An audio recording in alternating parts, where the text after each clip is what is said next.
Coming up on Arirang News. North Korea has launched several cruise missiles again off its west coast, this time for the third time in less than a week. It's believed to be aiming at enhancing the performance of its newly developed weapon system. President Yoon vows to digitize around 1,500 public services in the next 3 years. Organizational hassles will be removed from the online gaming and telemedicine services as well. The United States issues a stern warning that it'll respond to the attack that killed 3 American troops in northeast Jordan over the weekend. The U.S. blames Iran-backed militias, but reiterates it is not looking for a war.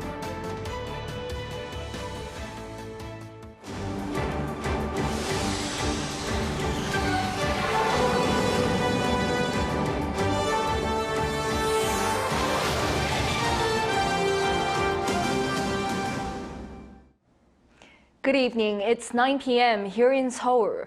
Thank you for joining us on Arirang News. We begin with yet another round of cruise missile launches by North Korea for the third time in less than a week. This morning, the regime fired them into the sea off its west coast, apparently seeking to advance its newly developed weapon system. Our defense correspondent Min has our top story. North Korea has fired another round of cruise missiles, this time off its western coast. South Korea's Joint Chiefs of Staff detected the launch of several cruise missiles at around 7 a.m. Tuesday into the West Sea.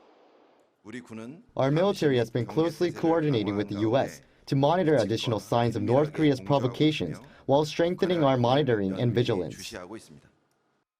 This is the third cruise missile launch in less than a week.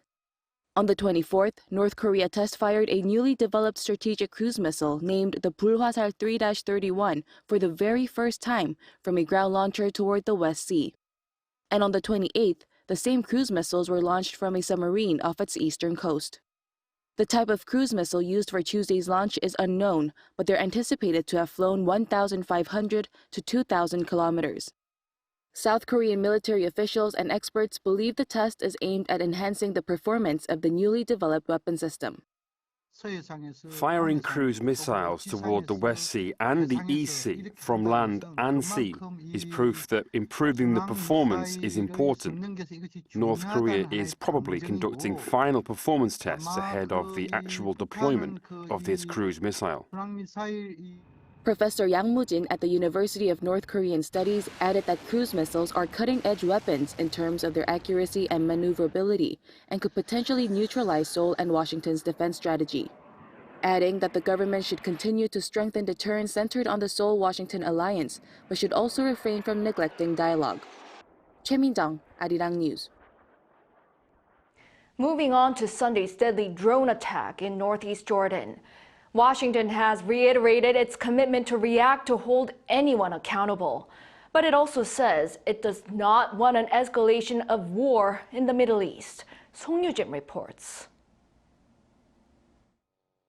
For the second straight day, the United States has said that it does intend to respond to Sunday's drone attack that resulted in the deaths of 3 U.S. soldiers and injured more than 40 at its Tower 22 military base in Jordan. Washington has been blaming Iran-backed militant groups in Iraq and Syria.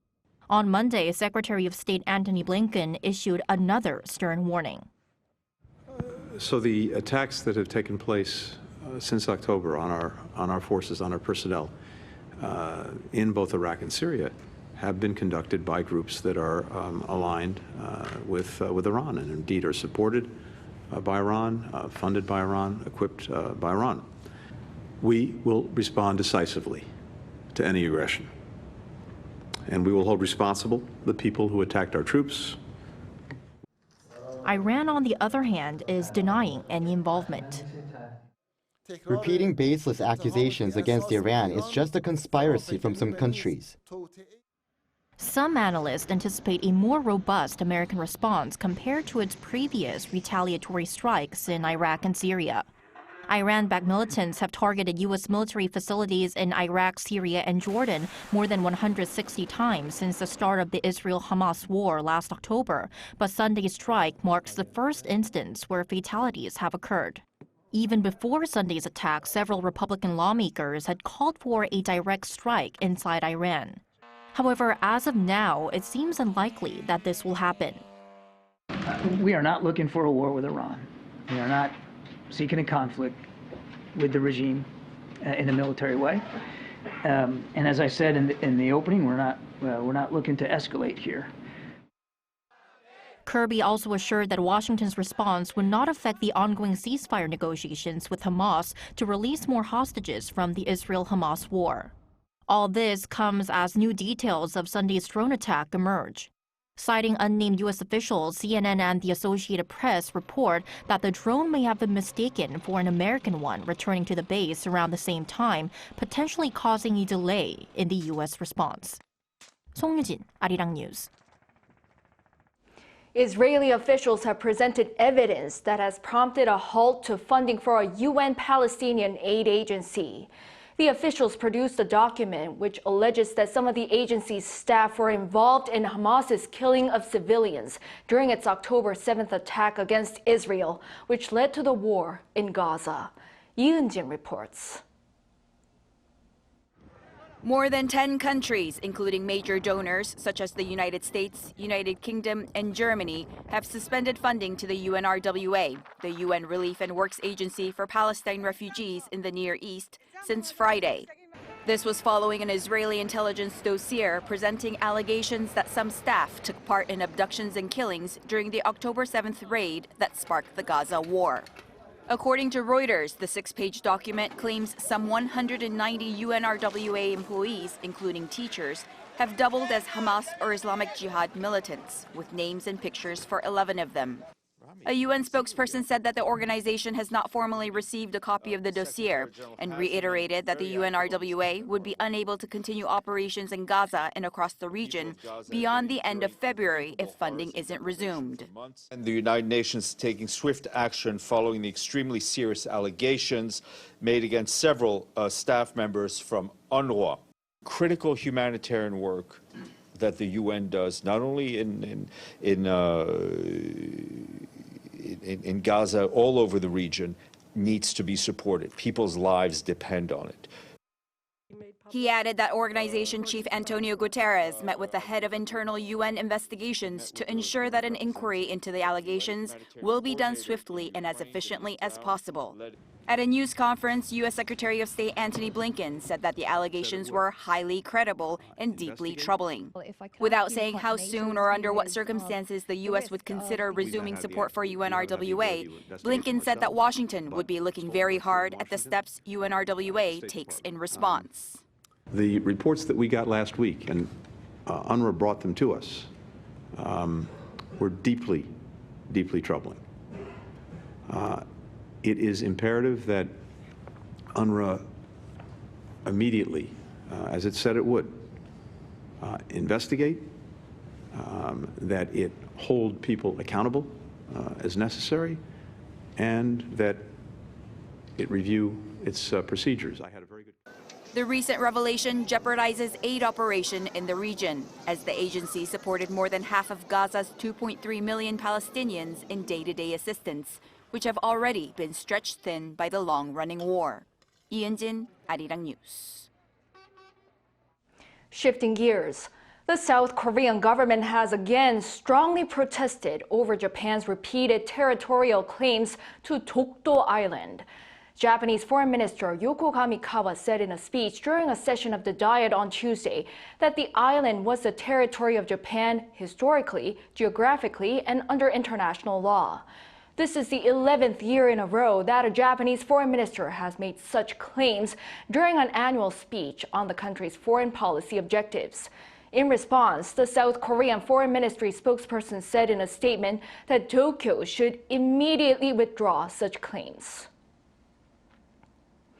And a memorial built 20 years ago in Japan's Gunma Prefecture to remember Korean victims of wartime forced labor is now being removed despite protests from civic groups and others there. Our foreign affairs correspondent Bae Eun-ji tells us more. Remembrance, reflection, and friendship. This is what's written on the front of a monument at a park in Gunma Prefecture, Japan, in 3 languages: English, Korean, and Japanese. On the back, it says Japan reflects deeply on the historical facts that caused significant damage to the Korean people, and that it will never repeat the same mistakes. The memorial was built 20 years ago by a civic group in Japan to remember the Korean victims who were forced to work as laborers during Japan's colonial rule of Korea from 1910 to 1945. It was mainly created to promote friendship between the 2 neighboring countries and the public's understanding of the history. But in 2014, Gunma Prefecture refused to renew the state permit, claiming there was a violation of rules after a civic activist made inappropriate political remarks in front of the monument. Then in 2022, Japan's top court ruled in favor of the Gunma officials. And starting this week, the local authorities have now closed the park and have begun to remove the memorial. Gunma Prefecture gave permission for a monument to be built based on the condition that religious and political events and administrative matters would not be held there. However, I have heard permission has been revoked because the installer repeatedly violated these conditions. The removal procedure was carried out despite strong protests from civic groups and others. Even the Japanese local news, Asahi Shimbun, said in an editorial on Tuesday that the local government should call off its decision to remove the memorial, calling on them to immediately stop the outrageous action. In response, the South Korean government simply said it hopes the issue can be taken care of without causing friction. Our government hopes this issue can be resolved in a way that does not undermine the friendly relations between the 2 countries. To do this, necessary communication is taking place between South Korea and Japan. The historical issue surrounding wartime forced labor has been a major factor that strained bilateral relations, as hundreds of thousands of Koreans were forced to work in Japanese companies under harsh conditions during colonial rule. 배은지, Arirang News.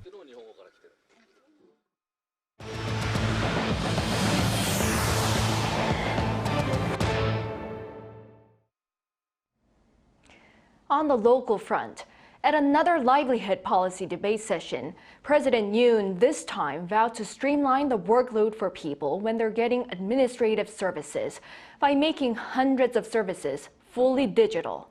Our top office correspondent Kim Do-yeon explains. 1,500 government services will be fully digitalized over the next 3 years for easier and simpler access for citizens and residents. That's around a quarter of all services offered by the government. The announcement came from President Yoon Suk-yeol on Tuesday during the 7th livelihood policy discussion with citizens. 국민들이 이리저리 뛰고 각종 증빙 서류들을 준비할 필요 없이 간편하게 필요한 업무를 신청할 수 있게 하겠습니다.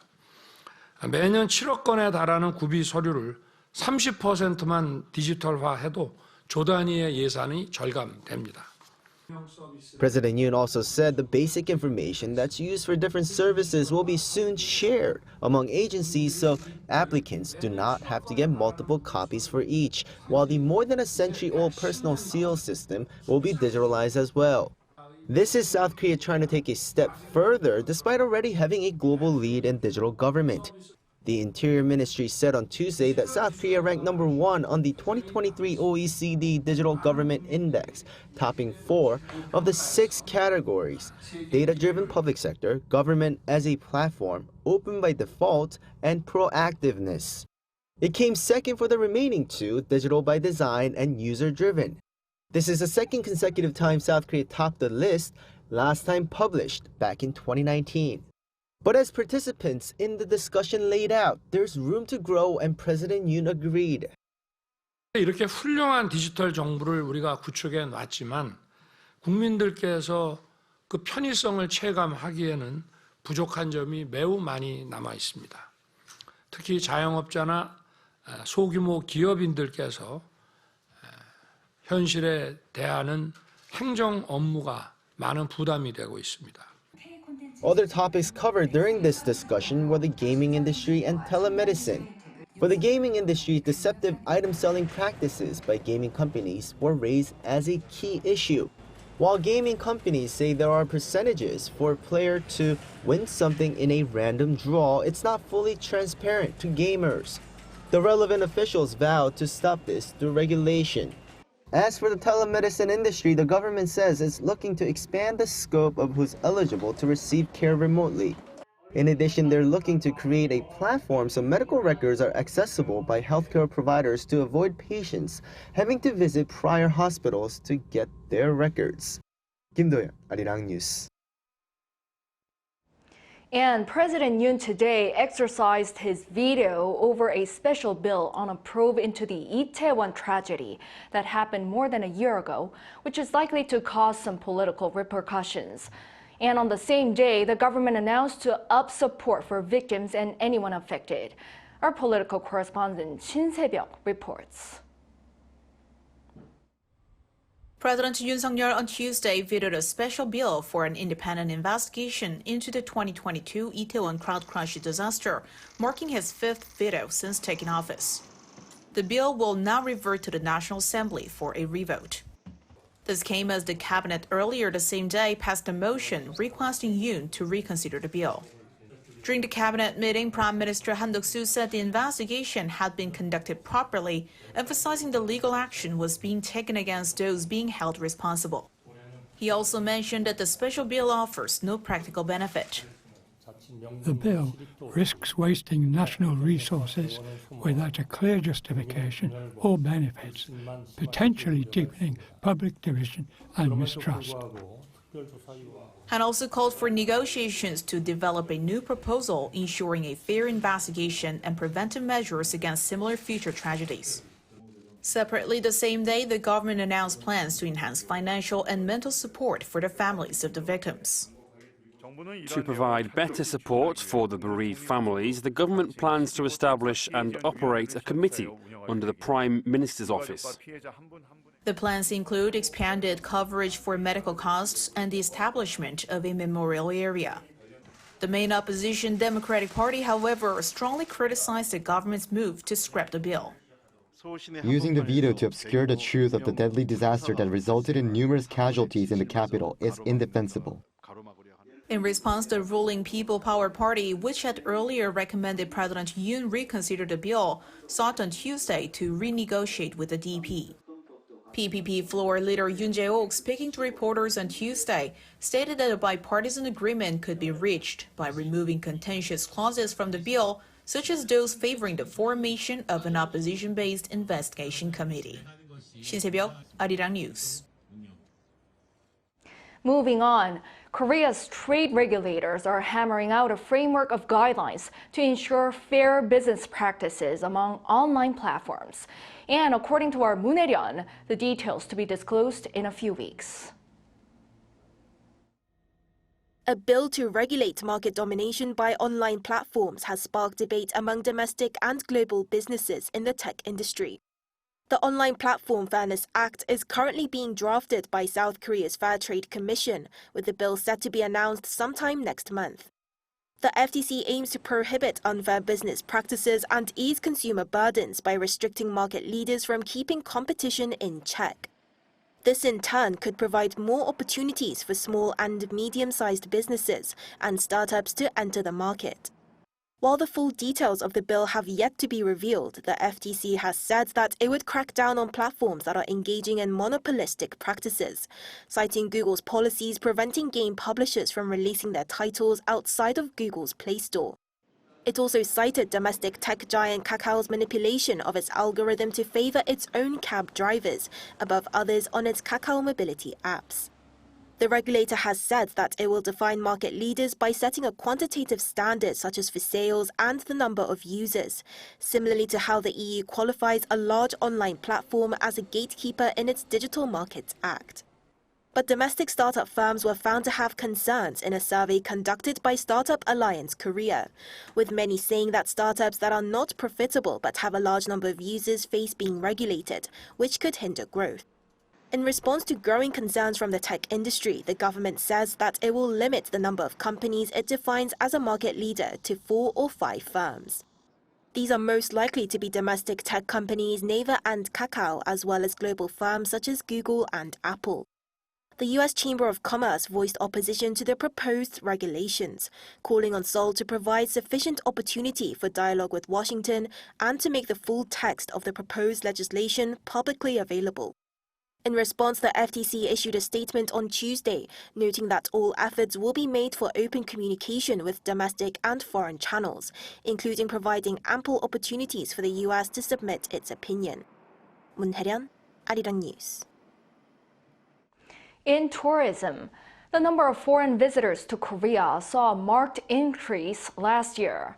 Data from the Korea Tourism Organization on Tuesday show over 11 million tourists came to South Korea in 2023. This number represents an increase of up to 63% of pre-COVID-19 levels in 2019. And in terms of nationality, in first place were Japanese visitors at 2.3 million, followed by Chinese, American, and Taiwanese tourists. Since last July, the number of visitors has exceeded 1 million per month for 6 consecutive months. Moreover, tourism revenue increased by over 26%, reaching around $13 billion compared to the previous year. Now to the 4th Winter Youth Olympic Games taking place in South Korea's Gangwon province. Today, Team Korea added a silver medal in the women's singles figure skating. 15-year-old Shin Jia finished second with a total score of 191.83 points, trailing 5 points behind Japan's Shimada Mao. Shin was ranked third after the short program, but managed to outperform Japan's Takagi Yo, placing second in the free skating event. This brings Korea's total medal count at Gangwon 2024 to 5 gold, 6 silver, and 4 bronze.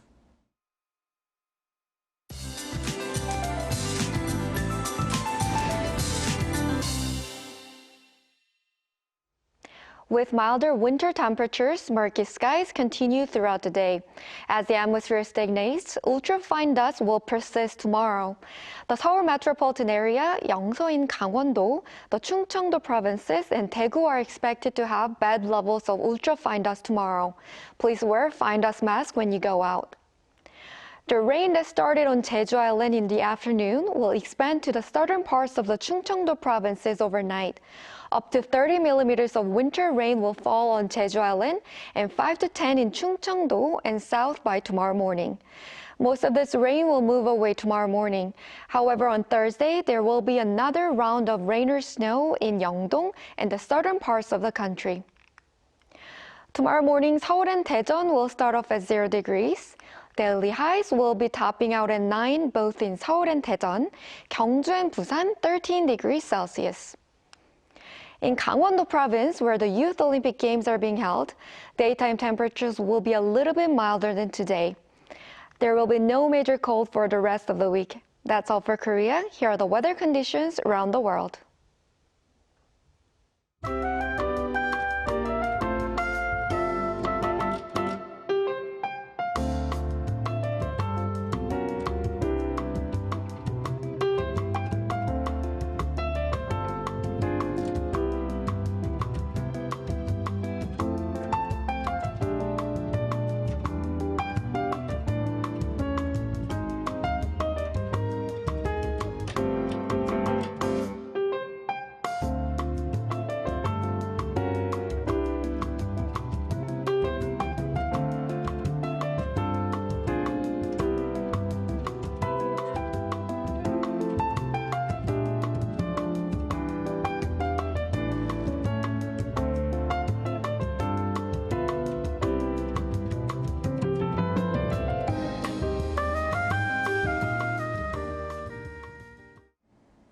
Well, that is all for this newscast tonight. Thank you for watching.